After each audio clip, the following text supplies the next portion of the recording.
We have really broken things today. And the best part is we still have a long ways up to go. Okay, so I've got a pretty fun idea today. I feel like we're going to manage to break something pretty hard. And the only way to do that is to get building. We have a lot of coasters to choose from, so we're going custom.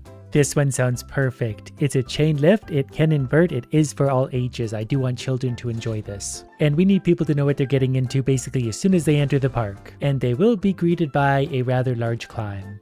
I like how this one already comes with a person. Like there's not even a roller coaster here, but he's got a job. And we here on this channel believe on maybe shorter segments that makes everything a little bit more jarring. So we're going to reel that back in as soon as it wants to play. And then we can add one of those and then we can go straight to the moon. Because again, we've got nothing to hide at this park. People are going to know what they're getting into as soon as they walk in. Then they're not allowed to leave. Normally, I don't love the track supports, but I think this is going to help to give it a little bit scale as to what it is we're building. And this is simply a chain coaster. That means you'll be slowly dragged all the way up, thinking about your choices all the way. But this is about the part where we let gravity take the wheel again, so we're going to shorten that up to the minimum length, which turns out is 4 meters, and then we go down. Looks like down can only be so dramatic at 20 degrees, that's a little better, 85 degrees, which is almost straight down. And we need a lot of straight down. We're going to smash people straight into the ground. And with a nice gentle rollout at the bottom. I'm just kidding, we're going to make everything absolutely horrifying. So we're going to go down as steep as we can until we hit the ground, and then it's naturally going to curl. We're even going to tuck that up a bit. And then we're going to tuck that up a little bit, just so people lose their spines. Yeah, that looks like it'll about work. I just love the views in this game. Every once in a while you just gotta zoom out and admire what you've created. Which in this case is something that's gonna lead to many lawsuits. So as a rider to begin, you wave goodbye to your helpful idiot and then straight to the moon. As we reach the top, we get a very short moment to enjoy the view. Probably the last thing we're ever really going to see or comprehend. And then we drop very abruptly straight down, and the way back up is basically gonna cut our head off on the way down. The speed on the right is building up to about 150 miles an hour before going that way. And those crash down sometime later. But we're going to add our typical discombobulation right here, so up and down they go for a sec. I would like to point out at this point that this is the game's fault. I didn't even know I could build like this, and we're just going to let it happen. And then we're going to turn the track into a little snake to see how much the people enjoy that part. And from there we let autocomplete take the wheel, and then you'll get a gentle ride back. So now when you crest the hill at the top, you realize you're going to have to work your way through all of that stuff. And that is once you hit very high speeds. So let's see how this works for now. The coaster is on its way down. This is not sped up, this is a regular speed. Yeah, I think they're going to enjoy that a lot. I'm not sure what happened to the end. My favorite part might be that we get to torture them on the way up, going only 5 miles an hour, just having more and more time to regret the decision they've made. Alright, I'd say the coaster is coming down now. There it goes at very high speeds, and now we have our results. So the max speed is 149 miles an hour, the average speed is 14 miles an hour. Those are the kind of numbers we're aiming to improve on today. Along with also biggest drop, max lateral g-force, and pretty much everything else here. We need more digits, because a drop this big just isn't good enough. Which is where we can go into the menu and start changing things around like coaster friction control. As we give less friction, we get more speed. Also, if we disable the track limits, we get more sloping angles. I found some hilarious settings. Like we can do block section or lapping. A single train may travel through the station for multiple laps. I think we want that. Number of laps, we'll go 4. That way people get to really enjoy the ride. But the real reason I found my way into this beautiful menu is the friction multiplier. We want to turn that all the way down. It's clearly a very delicate thing because it only lets me go a little bit at a time. We're down to 0.3 and that might be the least. Also, the minimum loading time is 1 second. The maximum loading time is 10 seconds. We need this thing to go. Alright, now that we turned the friction down, we need to see if we get any improvement on our numbers, particularly the speed. I'm going to spend so much time today waiting for roller coasters to climb hills.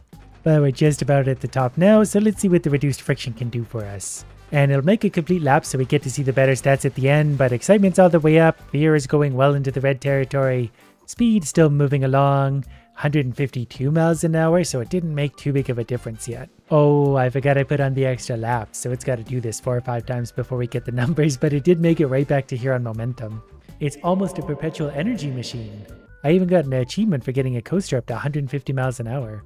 Yeah, these numbers aren't very good. Average speed went up, max speed 152 miles an hour, nowhere near good enough. So we're going to wind things back a little bit, especially now that we have more freedom with our track. Now before, it would only let us make it 20 degrees here, so nothing has changed there. We drop it down, it'll go 110 degrees now. That's actually backwards. So instead of backwards, I want it completely straight down. This is 90.26 negative, so it is very slightly upside down. There seems to be a conflict here with the coaster getting too close to itself. I think the people's heads would touch each other and cause friction and maybe start a fire. So I think if I disable a bunch of things, basically we'll be able to do pretty much whatever we want for now. Nothing can stop me in my roller coaster dreams. We want to go back the other way real hard, and maybe we'll go back this way a little bit, make people really G out. Anyways, once we get to about that point, we're going to autocomplete to give them a little bit of rest. This part is probably going to be mildly unpleasant. At least it will be if I've done my job correctly. It definitely feels on this steep side. That is purely vertical. So let's get another look from the rider's seat. So they come over the edge nice and easy, and then it's literally straight vertical. Once the coaster lets go, it's anyone's guess how fast this thing's gonna go.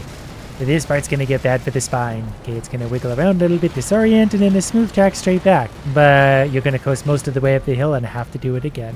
This time, we're gonna want to see it. It should be on the way down, so let's see how it makes its way around the curvy bit. No, that's not actually as bad as I thought it would be. Still only 150 miles an hour. The numbers may have improved very slightly. 152 miles per hour, average speed 28 miles per hour, biggest drop 240 meters, which is ridiculous. We can get ridiculouser.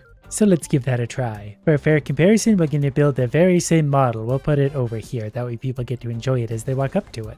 Now instead of the shortest length we can build being 4 meters, we can go all the way down to 1, which means we can make it really steep really quickly. And if we want, we can actually pull it straight up in the air at 90 degrees. We can also go as big as 20 meters for now, so this will be how we get up. I'm not really sure what happened here, but we added a twist.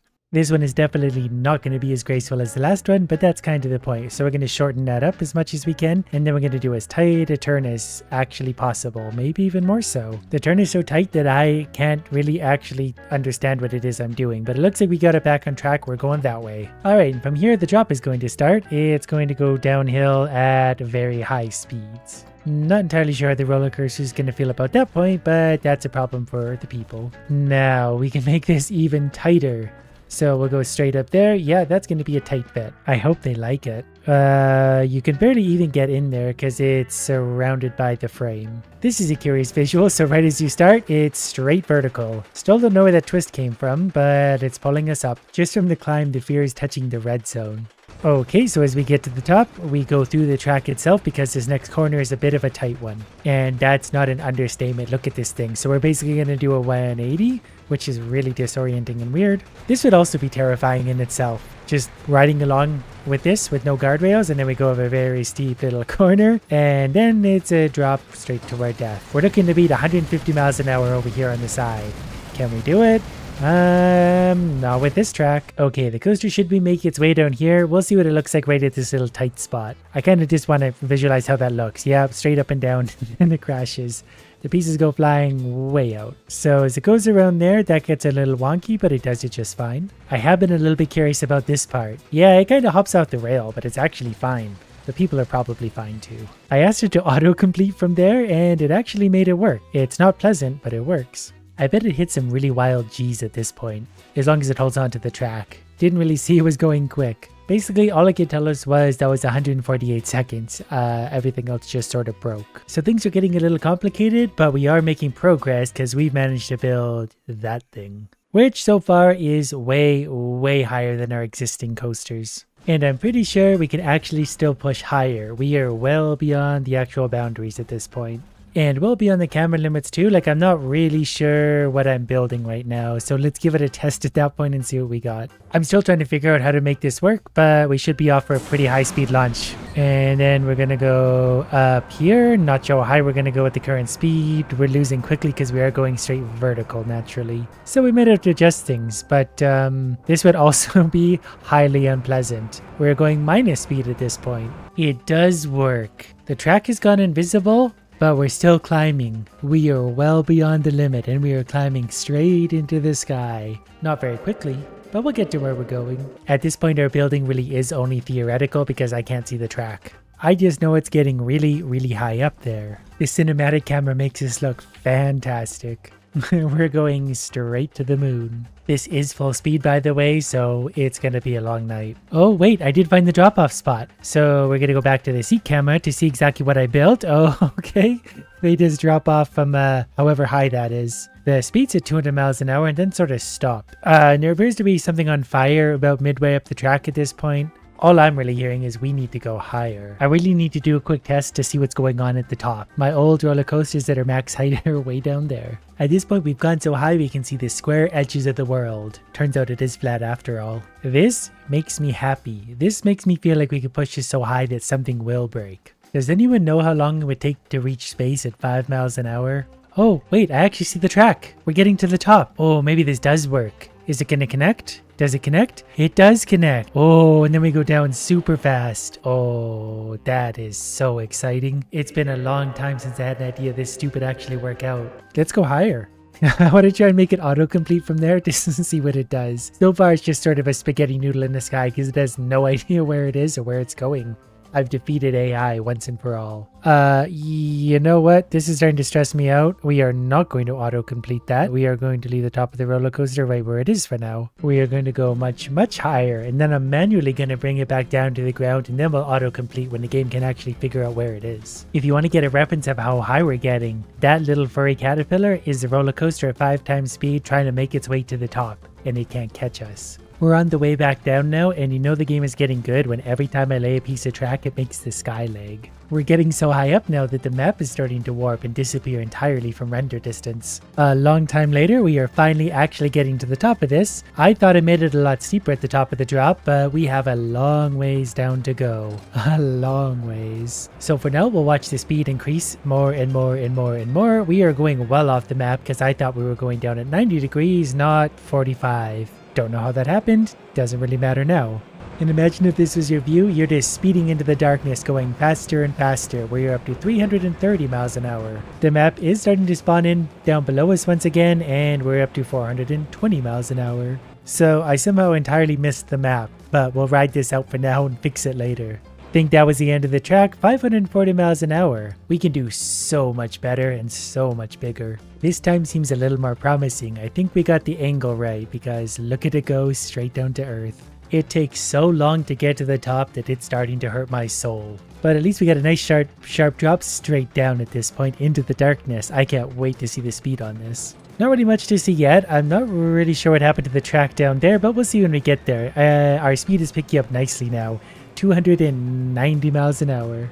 We're getting in view of the Earth once again, so that's good. There's the mountains down below. We're headed straight for them. Coming up on 500 miles an hour and straight through it. We abruptly launched because of whatever that is. I don't know how we turned 90 degrees suddenly, but we can fix that and then connect it all back because we're basically back at Earth. So the problem is there appears to be some kind of barrier there I can't pass through, and that's why it flattens the track back out to level again. Try as I might, I could not find my way through that lower barrier. So instead we did some loop-de-loops, so we're going to see what it's like to go through those at very high speeds. And I think by the time we get there, the Earth will have rendered back in, but we're already back up to 350 miles per hour. It's sad because it takes so long to climb up this thing, and then we rocket down at over 500 miles an hour, so it's hard to justify the climb every time, but we are going quite fast now. So these circles are probably going to go through pretty quick. They're 600 miles an hour, we're going to hit that. If we go around the circle, that gives a little bit of reference. Yeah, now we can really appreciate how fast it is we're going. I don't know how I accidentally did an uphill thing, but we did an uphill. Then there's another big sweeping circle. I think by now your insides would just be jello, and then it would be ejected from your body.